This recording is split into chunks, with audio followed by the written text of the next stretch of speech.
আগামী সপ্তাহে ১১দশ জাতীয় সংসদ নির্বাচনের রোডম্যাপ প্রকাশ করা হবে বলে জানিয়েছেন নির্বাচন কমিশন ইসি সচিব আখতার আহমেদ। আজ বৃহস্পতিবার রাজধানী আগারগাঁওয়ে নির্বাচন ভবনে সাংবাদিকদের এই তথ্য জানান তিনি। ইসি সচিব বলেন, রোডম্যাপ নিয়ে আলোচনা হয়েছে, আগামী সপ্তাহে প্রকাশ করা হবে। তবে কোন পদ্ধতিতে রোডম্যাপ হবে তা পরবর্তী সময়ে জানানো হবে।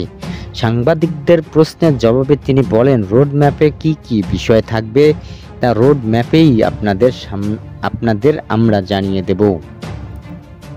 প্রবাসীদের ভোটার তালিকা প্রসঙ্গে ইসি সচিব বলেন, এই বিষয়ে আরও আলোচনা বাকি আছে, আলোচনার পর সাংবাদিকদের অবহিত করা হবে। আখতার আহমেদ বলেন, নির্বাচনী পর্যবেক্ষণের জন্য এখন পর্যন্ত ৩১৮টি আবেদন পেয়েছে কমিশন, যা যাচাই বাছাই চলছে।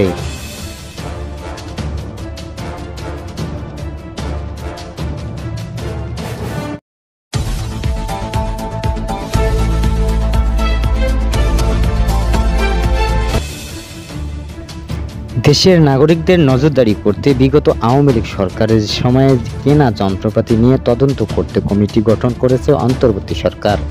প্রধান উপদেষ্টার বিশেষ সহকারী ডাক টেলিযোগাযোগ আইটিসি মন্ত্রণালয়ের দায়িত্বপ্রাপ্ত ফয়েজ আহমেদ তৈয়বকে কমিটির প্রধান করা হয়েছে। প্রেস সচিব বলেন, সার্ভেলেন্স ও নজরদারি যন্ত্রপাতি বিগত সরকারের সময় কেউ বলেছেন প্রায় ৩০০ মিলিয়ন ডলারে কেনা হয়েছে, কেউ বলেছেন প্রায় ২০০ মিলিয়ন ডলারে এগুলো কেনা হয়েছে। পুরো রিপোর্ট আমরা যা পড়েছি সেখানে পুরোপুরি স্পষ্ট। গত স্বৈরাচারী সরকারের বাংলাদেশের নাগরিকদের অধিকার হরণের জন্য নজরদারি যন্ত্রপাতি স্পাইওয়্যার ব্যবহার করেছে। এই অবৈধ নজরদারি করার জন্য আপনার ন্যূনতম বাক স্বাধীনতা কেড়ে নেওয়া হয়েছিল। সংবিধানের যে গোপনীয়তার অধিকার দেওয়া হয়েছে সেটাকে তারা খর্ব করেছে। তিনি বলেন, উপদেষ্টা পরিষদের সভা কমিটি করে দেওয়া হয়েছে এটা তদন্ত করার জন্য। তদন্ত করে কত টাকা দিয়ে এগুলো কেনা হয়েছে, কোথা থেকে এগুলো কেনা হয়েছে, যদিও রিপোর্ট বলা হয়েছে অনেক কিছু ইসরায়েলের থেকে কেনা হয়েছে। এই পুরো বিষয়গুলো কমিটি খতিয়ে দেখবে।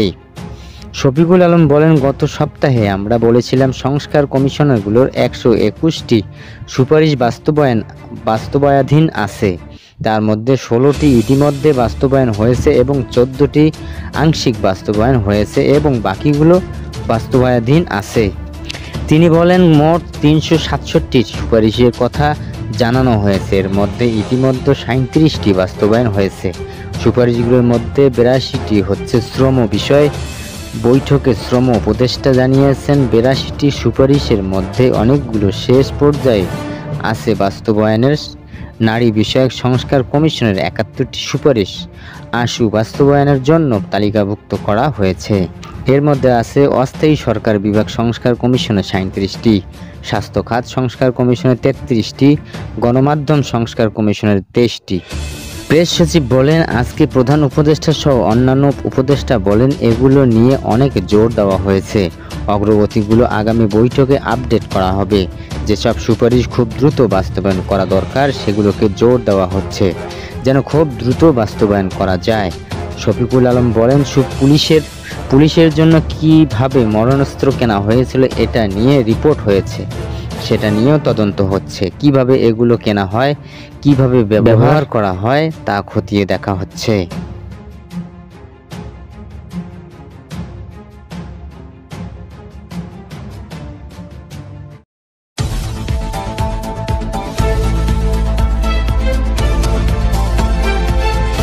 বিদ্যমান অবস্থায় নির্বাচন হলে নতুন ফ্যাসিস্টদের জন্ম হতে পারে বলে মন্তব্য করেছেন জামায়াতে ইসলামী সেক্রেটারি জেনারেল মিয়া গোলাম পাওয়ার বলেন, বিদ্যমান অবস্থায় নির্বাচন হলে নতুন ফ্যাসিস্টদের জন্ম হতে পারে। দলীয় সরকারের অধীনে জুলাই সনদের আইনি ভিত্তি প্রতিষ্ঠা করে সেই আলোকে নির্বাচন আয়োজনের আহ্বান জানিয়ে তিনি বলেন, সারা দেশে দাঁড়িপাল্লা প্রতীকের অনুকূলে গণজোয়ার সৃষ্টি হয়েছে। জনগণ অবাধ ও নির্বিঘ্নে নিজেদের ভোট প্রয়োগ করতে পারলে ইসলামী আদর্শে শক্তিতেই ভোট দিয়ে নির্বাচন করে দেশ পরিচালনার দায়িত্ব অর্পণ করবে। তিনি আরও বলেন, ফ্যাসিস্ট বাকশালী আওয়ামী লীগ সরকার ভিন্ন একটি দেশের প্রেসক্রিপশনের ক্ষমতায় এসে দেশের আলেম ওলামাদের ওপর জেল জুলুম চালিয়েছে। ছাত্র জনতার ঐতিহাসিক বিপ্লবের মাধ্যমে তাদের লজ্জাজনক পতন হয়েছে। রাষ্ট্রের প্রতিটি রত্তে রত্তে পতিত স্বৈরাচারের অনুসারীরা সক্রিয় রয়েছে মন্তব্য করে জামায়াতের সেক্রেটারি জেনারেল বলেন, ষড়যন্ত্রকারীদের বিষয়ে সতর্ক থাকতে হবে। তিনি আরও বলেন, দেশের মানুষ এখন ইসলামী দলগুলোকে নেতৃত্বের আসনে দেখতে চায়। দেশে ইসলামের পক্ষ যে গণজোয়ার সৃষ্টি হয়েছে, কোনো ষড়যন্ত্র জনতার বিজয়কে ঠেকাতে পারবে না। এর আগে জামায়াতে ইসলামী সেক্রেটারি জেনারেল মিয়া গোলাম পাওয়ার সকাল 9টায় বিল পাবলা ভোট কেন্দ্রের ভোটার সমাবেশ এবং বিকেল 4টায় পূর্ব বিল পাবলা ভোট কেন্দ্রে ভোটার সমাবেশ ও সন্ধ্যা 7টায় খান জাহান আলী থানা কার্যালয়ে সমাবেশে প্রধান অতিথির বক্তব্য করেন।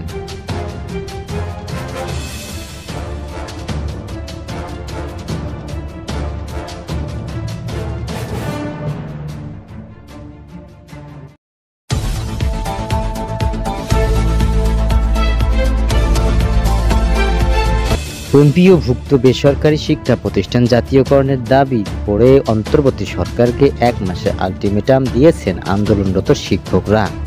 এই সময়ের মধ্যে দাবি বাস্তবায়নে দৃশ্যমান ও যৌক্তিক পদক্ষেপ না নেওয়া হলে আগামী 15 সেপ্টেম্বর থেকে দেশের সব এমপিওভুক্ত শিক্ষা প্রতিষ্ঠানের পূর্ণ দিবস কর্মবিরতি কর্মসূচি পালন করা হবে হুঁশিয়ারি দিয়েছেন তারা।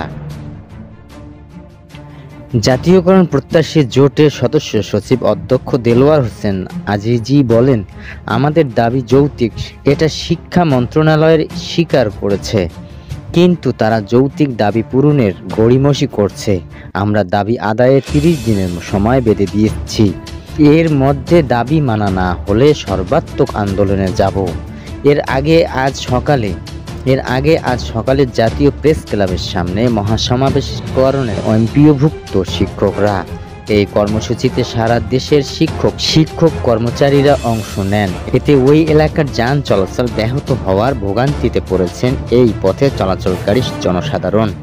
সমাবেশের কারণে পল্টন থেকে হাইকোর্ট এবং শাহবাগ অভিমুখী সড়কে যান চলাচল বন্ধ হয়ে যায়।